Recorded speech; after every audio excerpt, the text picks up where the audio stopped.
Hello everyone, আজকে চতুর্থ দিন। প্রথম সপ্তাহে বডি ডিটক্সিফিকেশনের জন্য আমি যে রেসিপিগুলো দেব সবগুলি রেসিপিতে শর্করা থাকবে 40%, প্রোটিন 20%, ফ্যাট 40%। এভাবে প্রথম সপ্তাহ আমরা কাটাবো। দ্বিতীয় সপ্তাহে আমি যে রেসিপিগুলি আপনাদের সাথে শেয়ার করব সেখানে শর্করা থাকবে 10%, প্রোটিন 20% এবং ফ্যাট 70%। কারণ তখন ফ্যাট অ্যাডাপ্টেশন সপ্তাহ থাকবে, তখন কার্বস কম, ফ্যাট বাড়িয়ে। এবং তৃতীয় যে সপ্তাহ সেটা থাকবে আমাদের ফাস্টিং সপ্তাহ। আপনারা চাইলে তখন রোজাও করতে পারেন। আর তখন শর্করা শুধু 5%, প্রোটিন 10% এবং ফ্যাট 35%। মানে আমরা তখন ক্ষুধা অনেকটা কম লাগবে ন্যাচারালি, আর তখন আপনারা এটা খাবেন। আর এই অনুযায়ী আমি রেসিপিগুলি দেওয়ার চেষ্টা করব যাতে প্রোটিন, কার্বস এবং ফ্যাটের যে পরিমাপটা সেটা ঠিক থাকে। আজ আপনাদের এই রেসিপিগুলি আমি বানিয়ে দেখাবো। এই সবগুলি ডায়েটের পরিমাপ অনুযায়ী আমি মেপে দিয়েছি। তো সকালে আমি 1 লিটার পানি বানিয়ে নিয়েছি, ডিটক্স ওয়াটার। সারাদিন অল্প অল্প করে খাবো। সেটার রেসিপি তো দেয়া আছে, আপনারা ফুল রেসিপি আগে অনেক রকম ডিটক্স ওয়াটারের রেসিপি দেয়া আছে আমার চ্যানেলে, দেখে নেবেন। আর আমি যে সালাদটা বানাচ্ছি এটা হচ্ছে ছোলা বুটের সালাদ। এখানে শসা, গাজর, পেঁয়াজ, একটা ডিম আর অল্প একটু, আমি হাফ কাপেরও কম, কার্বস যেহেতু কম সেজন্য হাফ কাপেরও কম নিয়েছি ছোলা বুট। এটা হচ্ছে কাবুলি ছোলা। আর আমি উপর থেকে সাদা তিল, কালো তিল ছিটিয়ে দিয়েছি। আপনারা এটা দেওয়ার চেষ্টা করবেন। এটা খেলে অনেক ক্যালসিয়াম শরীরে আপনার অবজার্ভ হয়, হাড়ের জন্য খুব ভালো। তো এরপরে আমি কিন্তু 1 ঘন্টা পর পর অনেক পানি খেয়েছি, হাঁটাহাঁটি করেছি। আপনারা ট্রেডমিল থাকলে ট্রেডমিলে হাঁটবেন, বাইরে হাঁটতে পারলে বাইরে হাঁটবেন। যারা জিম করেন তাহলে তো কথাই নেই। আর দুপুরের জন্য আমি বানাচ্ছি, এটা হচ্ছে হেলদি ভাবে গরু মাংসটা স্টার ফ্রাই। এটার জন্য আমি অল্প একটু 2টা ছোট ছোট পিস গরুর মাংস নেব, 40% প্রোটিন ওই হিসাব করে। তারপরে সেটাকে একদম পাতলা পাতলা স্লাইস করে আমি একটু লবণ, একটু গোলমরিচ, একটু জিরা গুঁড়ো আর একটু হচ্ছে আদা রসুনের গুঁড়ো দিয়ে মেরিনেট করে রাখবো। তারপরে আমি এটা অল্প একটু তেলে, আপনারা যদি ঘি থাকে বাসায় হাফ চামচ ঘি দিবেন, অলিভ অয়েল থাকলে অলিভ অয়েল দিবেন। যদি এগুলি না থাকে তাহলে আপনি সরিষার তেলও ইউজ করতে পারেন। এটাকে আপনি ভালোভাবে ভেজে নিবেন ঢাকনা দিয়ে অল্প আঁচে, যাতে সেদ্ধ হয়। আর আপনি আপনার বাসায় যে সবজি আছে সেই সবজিগুলি অন্য একটা পাত্রে আপনি 80% সেদ্ধ করে নিবেন, শুধু একটু হালকা লবণ দিয়ে।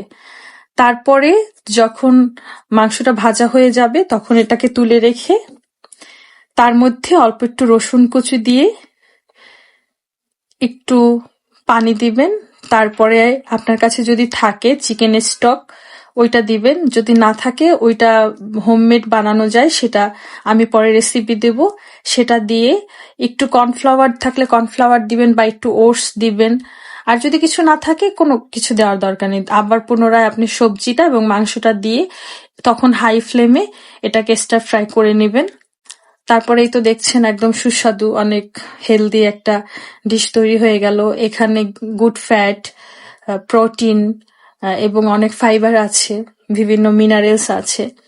এটা আপনাকে অনেকক্ষণ পেট ভরা রাখবে। আর আমি সকালে যে সালাদটা বানাইছিলাম ওইটা অতটা পুরোটা শেষ করতে পারিনি, ওইখান থেকে একটু সালাদও ছিল, সেই সালাদটাও আমি এখন এটার সাথে অ্যাড করে নিয়েছি। এটা খাওয়ার পরে ওটা খেয়েছি, আমার অনেকক্ষণ পেট ভরা ছিল। তারপরে আমি বিকেলে কোনো চা পানি খাই না, দুধ চা খাবেন না আপনারা, যদি খেতেই হয় চা রং চা খাবেন।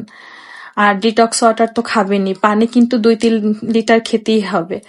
আর পানি একসাথে খাবেন না, অল্প একটু পিঙ্ক সল্ট দিয়ে অল্প অল্প করে খাবেন। রাতের জন্য আমি যেহেতু দুপুরে এবং সকালে হেভি খাবার খেয়েছি তো খুব একটা ক্ষুধা পাইনি, তাই আমি একটা স্যুপ খাবো। আপনাদের যদি একটু বেশি ক্ষুধা পায় একটু বেশি স্যুপ বানাবেন।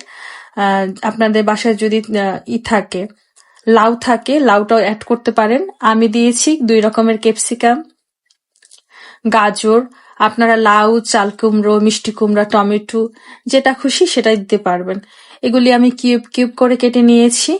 আপনারা এভাবে কেটে নেবেন। এভাবে কাটলে আর কি সুন্দর হয়, দেখতেও সুন্দর লাগে আর খাওয়ার সময় একটা ক্রাঞ্চ থাকে।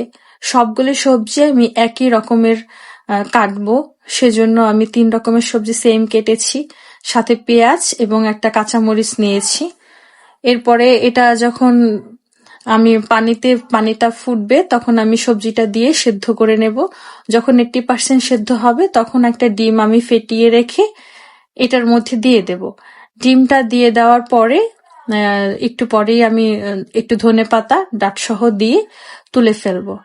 আর এটা খেলেও অনেকক্ষণ পেটটা ভরা থাকবে আপনার। তারপরও যদি আপনার রাতে আবার ক্ষুধা পায় তখন আপনি একটু বাদাম খেতে পারেন, কিংবা আপনি একটু চিয়া সিড খেতে পারেন বা এই স্যুপগুলো খেতে পারেন, কিন্তু অন্য হেভি কোনো খাবার খাবেন না, একটু অ্যাভয়েড করার চেষ্টা করবেন।